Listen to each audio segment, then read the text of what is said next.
ーしくた。はい、こんにちは、村岡正則です。今回の動画は実況動画なんですけど、ここはね、北海道に来ました。7月頭の北海道に来たんですけど、ターゲットはシーバスです。北海道でシーバスっていうと、自分の世代の人だと多分もう幻みたいな、いなくはないんだろうけどぐらいなね、認識の人多いと思うんですけど、昨今ね、ちらちら超過情報もこうネットとかで見えるようになってきたんで、ちょっと一回来てみたいなと思ってたんで来てみました。どうなるか分かんないかなってところで今回ねやってみようと思います。で、今回ねインスタでたまたま自分のフォロワーの人がシーバスをね釣ってる人がいたんで、ゆうきさんっつって北海道在住の、現地の案内をしてくれる人も見つけたんで、その人にもちょっとポイント聞いてやってみるし、一方でこの地形ある程度見た後、じゃあシーバスアングラーの視点でこのフィールドどういう試合どういうタイミングでやったらシーバス出るんじゃないかなみたいなのもやってみたいなと思ってるんで、2曲でねシーバスにねたどり着いてみようと思います。はい、ということでご視聴楽しみに見てください。まずメタルシャルダスで行こうと思います。彼が初めてシーバスかけたのはここみたいですね。浅いけどあっち見たら分かんないけどめちゃくちゃ潮走ってて、シーバスのポイントじゃないね、青物が出そうなねポイントですね。こういったフィールドでやってみようと思います。じゃあメタルシャルダスのこれは35で、潮早っ。もうこれ多分数頭で終わるフィールド。ウニがめちゃくちゃあるよ。ウニに昆布に5メーターぐらいかな。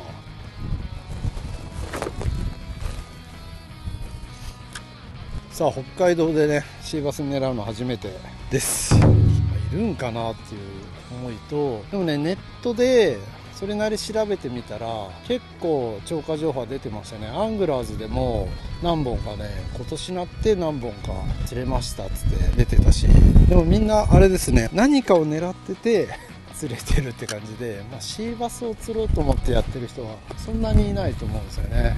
ちょっとこのフィールドは浅いテラスっぽい地形なんで、シーバスがね確かに夜はすごい磯丸なんか狙う絶好の地形かもしれないですね。シャローランナー投げ続けたらシーバス出そうな気がする。見た感じジグミノーで釣れてるケースが多いんですけど、ジグミノーを使うね釣りがこの北海道は盛んなので、みんながそれ投げてるから釣れてんだと思うんだよね。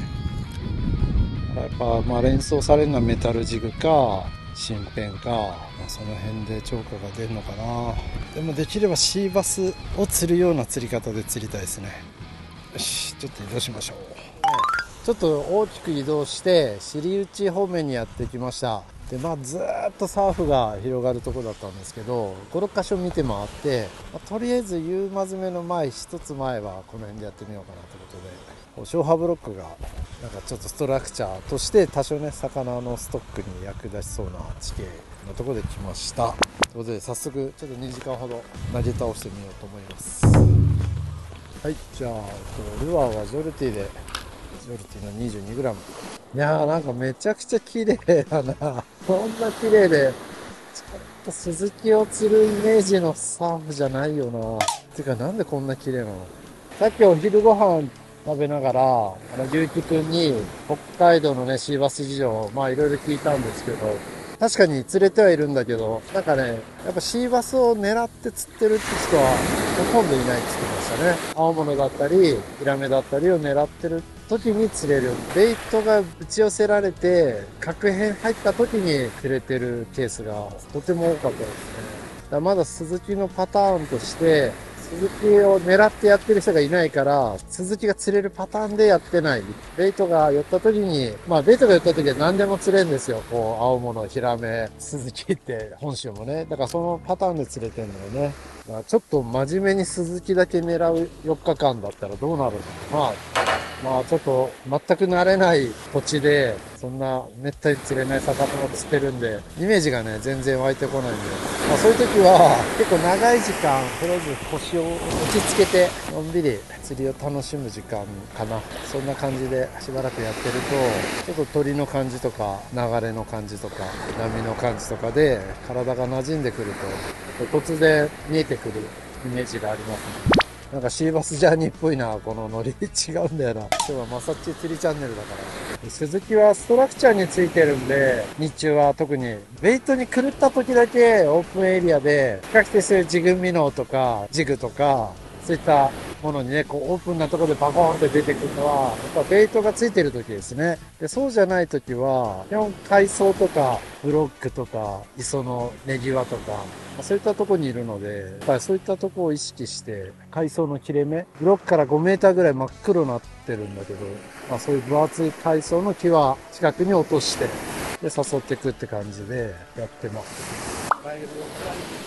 ルアーを変えるタイミング、この状況で。今はまだこれで、状況を探してる段階なんで、同じルアーでね、こう、ずっとやってた方がいいかなって思うんだけど、やっぱここに魚がいるっていう前提で、ある程度もう少しやったらルアー変えようと思ってたんだけど、ここに魚がいるっていう前提で、じゃあ今度は海藻際にいるんじゃないかっていう仮説を立てて、で、中層から下の方をワームで攻めて、出ないってなったら、じゃあちょっと水面で、ガボツでとかガチペンで引いてみようかなと思ってたんだよね。で、それから今度ネギ輪でミノジャーキングして魚がね引っ張り出せないもんかなって、そういう感じでローテーションするかな。だから食わすため、反応を取るためのローテーションを考えるんだけど、今はまだ状況把握してる最中なんで、マジョリティ投げ倒しで大丈夫かなって感じ。そこが取れるルアーじゃないと状況がわかんないんで。なんかだいぶ感覚が馴染んできたよ。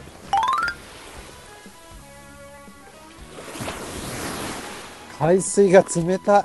まだ20度ないね。17とか、そんなもんかな。だからひんやりしてるんだね。なんか22、3度ぐらいの空気の中に、ヒヤーってした空気が常に流れてるじゃん。なんか、上から冷気が降りてきてるのか、東風だからそれもあるし、海水もすごい冷たいんで、ジグヘッドが超冷たい。はい。じゃあルアー買います。ブルーインの 140J ですね。ジャーキングエディション。こいつで飛ばして、まだね、すごい明るいんで、どっちかといえば、表層というよりは下の方でジャーキングして食わしてみたいと思います。飛ぶなぁ。ジョルテより飛ぶんだな。すげえな。ウェイトを戻したら、戻す前はストーンって、それなり早く落ちるんで、それである程度沈めたところでこう、1、2回ジャーキングすると、ウェイトが前に戻って、ちょっと今度前につんのめるような、姿勢で泳ぐルアーになるんで、たまにこうパンパンと飛ばしながらやります。よし、ちょっと向こう側のサーフの方行ってみましょう。いやー、こういう釣り苦手。サーフの釣りだな、これは。でもサーフの釣り一番やってるの北海道かもしれなくて、本州だとめったにやんないんだけど、なんだろう、道東でこんな景色の中アメマスもやったし、道北でね、伊東もやったし、なんか、そういえば北海道のサーフの方が釣れてるし、一番やってるかもしれない。釣れてるから朝から晩までやってたからな。いやー、これベイトがいるっていう前提でサーフで粘るならいいんだけど、そうじゃないとしたら、ちょっと鈴木釣りじゃないな。なんか、ワームでヒラメとか狙いたくなっちゃうとこがない。なんか、向こうからアングラー来て、どうですかって聞くじゃん。で、何狙ってるんですかって言われた時に、鈴木ですっていうの超恥ずかしいね。バカじゃないのとか。でも一人でも話聞いて、先週ここでそういえば釣れてましたとかね、そういう情報がもらえる可能性もあるんで、恥ずかしいけど聞いときたいよね。アピールでも要素はあり？全然あり。鈴木だったら全然あり。むしろ、下引いちゃうと、ヒラメとか、そっちになっちゃうんで、鈴木釣りたいんだったらトップか表層。もうちょい濁ってたりしたら鉄板バイブとかもいいと思うんだけど、こんだけ水澄んでる、多分透明度10メーターぐらいあるスミスミなんで、水中に入ってるだけで食わないケースが結構あるかなって。だからこういうフルクリアとかで見えないようにしたり、ジャーキングでこちらして、よく見せないで誘うっていうのが肝ですかね。はい。メタルシャルダス 35g、メタシャです。ブレードはどんな状態でもキラキラ回ってね、魚を誘ってくれるんで、で、上も下も自由自在だし、青物とかフラットとかのゲストもね、釣れる可能性もあるし、気になるとこ打って、夕間締めはちょっとね、暗くなったら、こういうサーフじゃなくて、河口でやりたいんで、河口で粘りたいです。でもだいぶ馴染んできた。なんか、北海道の海っていうのを違和感しかなかったんだけど、流れてる海藻は昆布だしさ、水は見た目よりはるかに冷たいし、日差しは強いから、さぞ水もあったかいのかなとか思うと、めちゃくちゃひんやりしてるしね。17度とかね、16度だと思う。この水温は。すいません。こんにちは。どうですか？なんか釣れました？釣れなそうですけど。ダメですか？はい。何狙いですか？シーバス釣れないかなと思ってやってんですけど。ベイト系とかあります？いや、ベータは見てないですね。鳥は多いかなと思ってやってんだけど、はい。今日何狙いだったんですか？一応青物狙ってあ、もう、じゃあ、なんかナブラ待ちな感じ。そうっすね。ちょっとカモメとか見てるんですけど。なるほど。青物ってブリですか？どんぐらいまで出るんですか？ちょっと前までは90センチが結構。90？ こんな餌からですか？それでいいかも。ありがとうございます。すみません。そうか。来ない行ってみようか。ナブラ。さあ、また移動してきました。今ちょっと北側の方に移動しようっつって移動してる最中に道沿いでとんでもない鳥山見つけて、そしたらもうあっという間に5分10分で一気にアングラ集まってきて、なんとあそこにアンリパの沼田さんもいるっていう。ちょうど同じタイミングで着いて、同じタイミングで後ろ開けて準備してて、ふっと見たら、沼田さんじゃないですかってさっきお話してたんですよ。で、また聞かれて、今回何ターゲットですかって言うんで、めちゃくちゃ恥ずかしい。シーバスです。小さく言いました。さあ、横入れてもらいましょう。さあ、フリット125で。ちょっと鈴木釣りじゃないけど、これはずっとできるね。もう右から全部鳥だらけ。まあ走ってもいいんだけど、ここで待ってれば、この前もチャンスが来るんじゃないかなっていう。こちら、左始まったぞ。あそこだ。届かないけど。ほら、もう砂浜の上まで。すごいすごいすごい。あっち行こう。あっち行こう。沼田さんに並ぶのやりづらい。本職だし、昨日ブリ釣ったって言ってましたね。やってるやってる。やってる。届くとこでやってる。さあ、射程距離。さあ、ちょっとシーバスの、ベイト打ち寄せパターンですね。射程距離ギリギリに何度かナブラが見えるんで。ナブラはシーバスのものじゃないんですけど、こういうのをみんな狙ってて、釣れたらシーバスだったっていうのが、今北海道で上がってる超過情報、シーバスの超過情報で一番多いんですね。ユーマ詰めの一番いいチャンスタイムは、河口でシーバスを狙うように狙ってみようかなと思ってるんですけど、まだ時間あるんで、サーフのね、ナブラゲームは面白いね。まさにさっき俺が今いたところがすごいことになってるけど、寄ってくる来ないは運次第ってとこもあるし、でも一方で地形的な要素と、準備っていうのかな。それで、運が来た時に取る準備をしておくっていうのがすごい大事で、あと10分ぐらいで俺のとこ来ると思うんで、トップがいいんかな。当たった。俺も当たった。波打ち際でなんか、ヒラメなんだ。なんかがゴチンと来たぞ。沼田さんと並んでんのやりづれ。あっち、こういう釣りのプロですからね。俺の前に来たよ。右からやってきた。鳥は刺してないけど、見えます。イワシが見える。さあ、フィッシュイーターがいてくれれば。俺の前でやるときは遠いんだ。はい。なんで今日松前マグロか。俺から今松前行くときに、すげえ通り飛んでるいい感じじゃんと思って見てたら初姿で村岡さんじゃんと思ってなんかすげえ、ここはいろんな人が集まってきて、アンリパの村田さんがやってる沼田さん、みんな大集合。すごいっすね。でもさっき俺たちはこっち向かってる最中にここですごくて、慌てて止まって U ターンして車止めて降りてきた。沼田さんにさ、今回何が狙いですかって言われた時にすげえ恥ずかしかったシーバスシーバスです褒めてくれた。大事ですよそういうのとか。なんかいろんな人の話聞くと、このパターンでポロって釣れてるのが今の北海道シーバスの現状だよね。狙って出すってよりは青物とかヒラメとかを狙ってこの鳥山ゲームになるじゃん。そこで釣れてるっていう。これからマグロ？いやもう今日移動で明日から頑張ってね、釣ってね。テュリッパで100キロ。じゃあ頑張ってね。達郎でした。さあ沼津さんの前で鳥山、すごいな。なんか日本のこんな端っこに来てんのに、沼津さん釣った。すげえ。しかも曲がり絶対ブリ。さすが。俺の前も鳥山来ないかなでも俺はシーバスを狙うんだよ、シーバスを。この状況の中でシーバスなら食いそうなイメージ。一回そこ取って、中層早巻きでちょっと変化つけたりしてっていう、イワシの大群が目の前にいる。そのイワシがいるゴツゴツ当たる状況の中で、なんか絶対周りにいるんで、シーバスが。おー、78時ありそうな。ブリです、ブリ。さすがだよね。すごいよな。いや、達郎まで来るとは思わなかったな。びっくりだな。こんな端っこでさ、日本の知ってる人に次々会うっていうのがすごいよ。すんごいベイトいる。お、ベイト引っかかったかも。ああ、こんなんだ。あ、イワシってマイワシ。本日のベイト。美味しそう。生姜醤油とか持ってないよね。こいつがベイトです。こんなイワシがいいんなら、スズキだったらすごいでかいような気がするけど。青森県の北部、大間崎だったり、タップ岬にでかいスズキって結構いて、自分も挑んだことあるんですけど、まあその理屈で言えば、その対岸の函館もでかいスズキがいる余地はあるんだろうな。イワシが遠ざかっていく。まあめちゃくちゃいるんだと思います。だから襲われてない、今、平和な時を過ごしてるイワシの群れですね。でもそこに青物突っ込んでくると、わーっとね、動き出すんで、そこがチャンスです。だから、それを待ってる。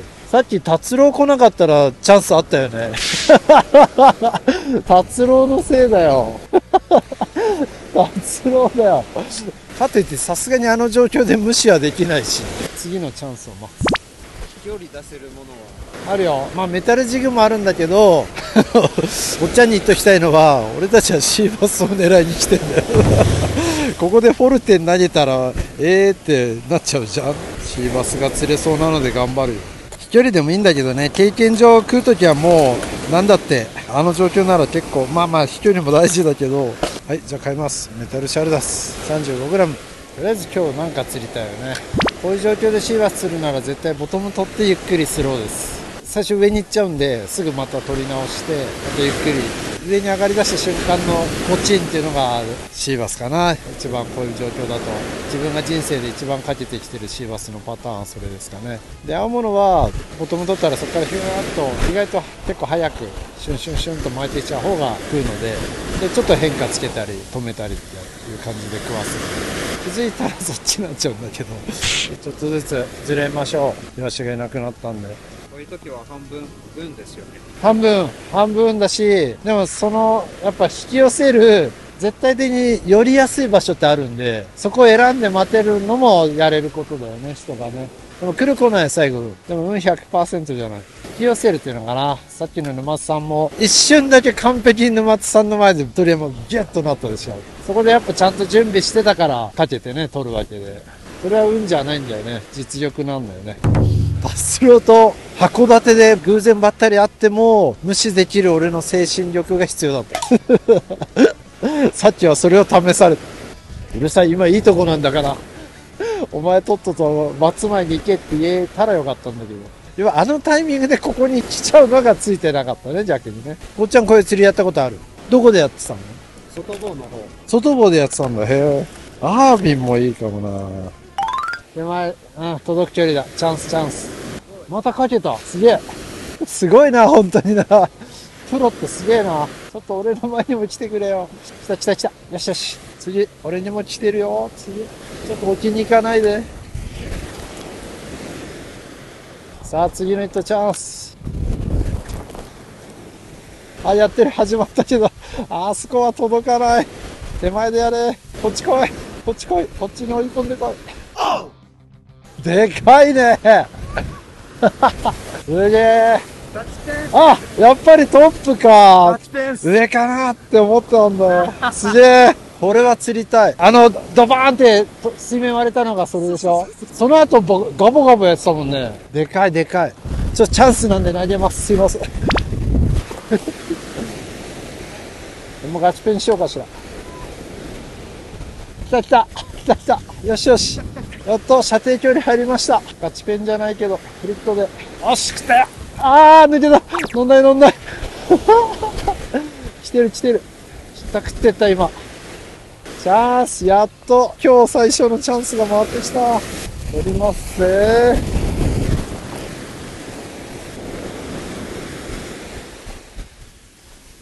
よし、食った。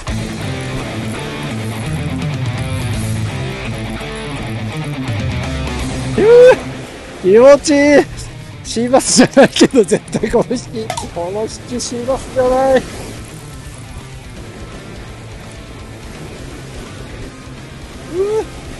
楽しいぞ。っていうかなんか俺もちっちゃくね。俺はちょっとチャンスだから速攻つって出たけど、無理すとね、無理と針ちっちゃいからここで頑張るよね、青物はね。ああ、もうやってる。先ででかいのもいるよ。お祭りじゃねえか。もう目の前でやってる。曲げたままリールのパワーで巻いてくるんですね。でブレークの上乗ったらと一緒に、まだよしよしよしよしよいしょ、もう一発、よ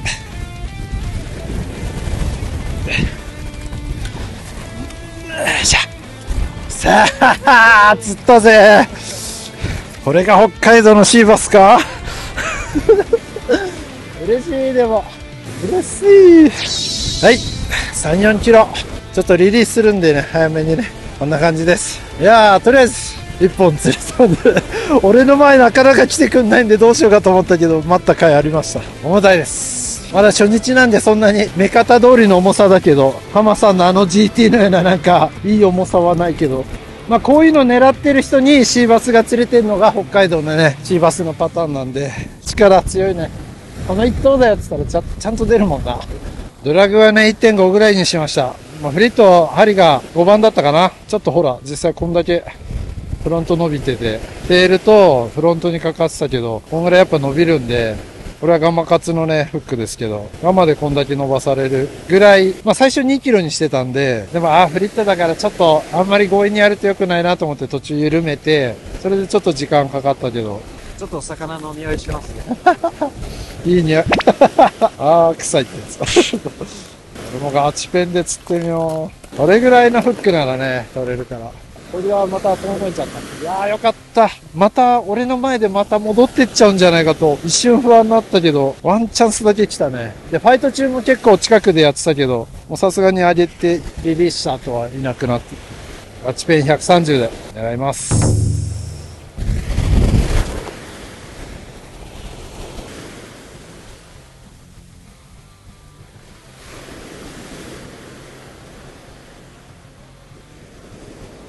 まあさっきのイワシ、出た出た出たシーバスかって言いたいけど、もうどう見ても青物だな。青物ですよ、これは。すごいな、ガチペン。しかもちょうどイワシサイズと一緒だから、やっぱ上にも出るよね。弱ったイワシって感じで。まだ残ってました。止まんないや、これ。全然さっきより大きいと思う。よし。1投目でしたね。まあ同じぐらいかな。なんか首振りがでかくなくなってきたな。同じぐらいか、サイズダウン気味かもしれないね。波待ちだね。でかい波来て、よいしょ。よっしゃーしゃー。でもさっきより大きい。さっきより大きいね。ウェイはー。ガチフェイ1投目。